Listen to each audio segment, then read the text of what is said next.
everyone, my name's Laura and welcome back to my channel, or welcome if you're new. Today we're talking about my favourite Brothers Best Friends book.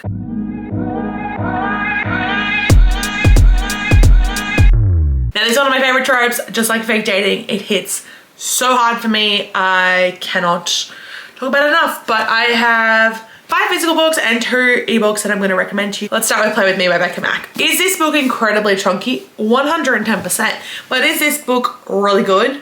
Also 110%. This is a forced proximity brother's best friend. They are spicy friends. They are friends with benefits, but they do not have sex. They do everything else but PNV whole sex.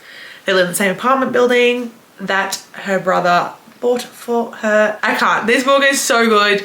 I devoured it. This is a 5-star. After reading Consider Me, I had really low expectations of this, but it knocked it out of the park. This was fantastic. If you haven't read Play With Me, I highly recommend it. And the trad version is coming out very soon, and I also really like those covers. Next is a small town romance, and that is Into the Tide by Laura Pavlov. This is also sort of friends benefit situation. She is a virgin, wants him to take her virginity, and so good. It's also forced proximity because she goes to work in his bar when she comes home from college and to make some extra cash.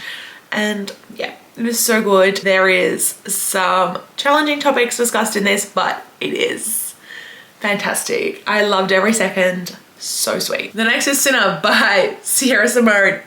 This is so good. So this is about Sean Bell, a rich billionaire boy who hates the church, and he ends up being a spicy coach for his best friend's little sister, who is a virgin, who is about to become a nun. The canola oil. The fucking canola oil. That is all I have to say. This is fun, very spicy, but not only that, but the characters go on such a journey of healing and such a journey of growth that it is. I loved it. I loved it with my whole fucking chest. There is something that Sierra Simone puts in these books that is fucking crack. Like, you think that this book is going to be this smutty time. It is a lot of smart, but there is some growth and development in these characters. Next is Broken Boys Can't Love. This is another virgin who needs a spicy coach because Mr. Jude refuses to settle down and date because he's been burnt in the past, and now he's like, nah, I'm off dating. I can never have a girlfriend again. He doesn't deserve her, so he's like, I will just sleep with you and nothing else.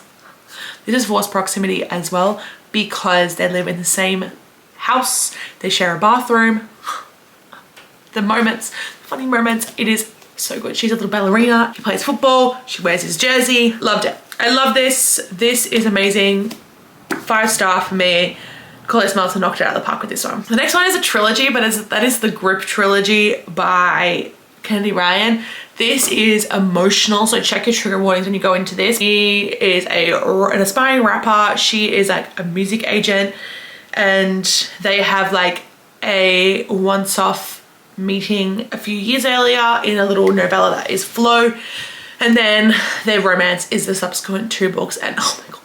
The things that these two go through break my heart. This touches on some really heavy topics and some really heavy conversations of what it is like to be a black man in America and what it is like to be in an interracial relationship in America. Highly recommend. Obviously go and check your trigger warnings, but Kennedy Ryan is a fantastic author and I love this so much. The next 2 are fun. The next 2 are incredibly fun. Twisted Love by Anna Huang. This is a brother's best friend, forced proximity. Ava's brother goes away for like a work study thing, so he gets his best friend to move into his apartment, which is next door to Ava's house. So yeah, forced proximity. This is like everywhere, and not everyone loves this, but Alex Volkov can fucking get it. The man drives a fucking Aston Martin. He can fucking get it.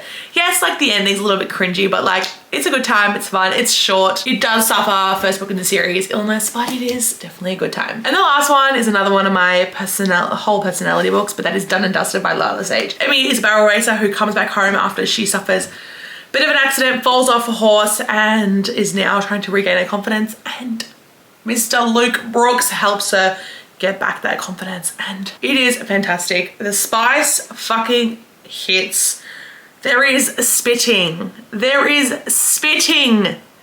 and it's still fucking hot. Like, I never thought that I would think spitting is hot, but spitting is fucking hot in this book. There is no third act breakup. I love it. This book is my whole personality. If you haven't picked this up, obviously do it. Those are some of my favorite Brother's Best Friends book. This is a favorite trope of mine, and I'm sure there'll be more to come in the future, but this is like the ultimate starter pack because you just get a little bit of everything. But I hope you guys like this video. Don't forget to comment below what your favorite Brother's Best Friend book is. Like and subscribe so you guys can be informed when I am posting my next video, because there are some fun videos coming your way. Bye guys.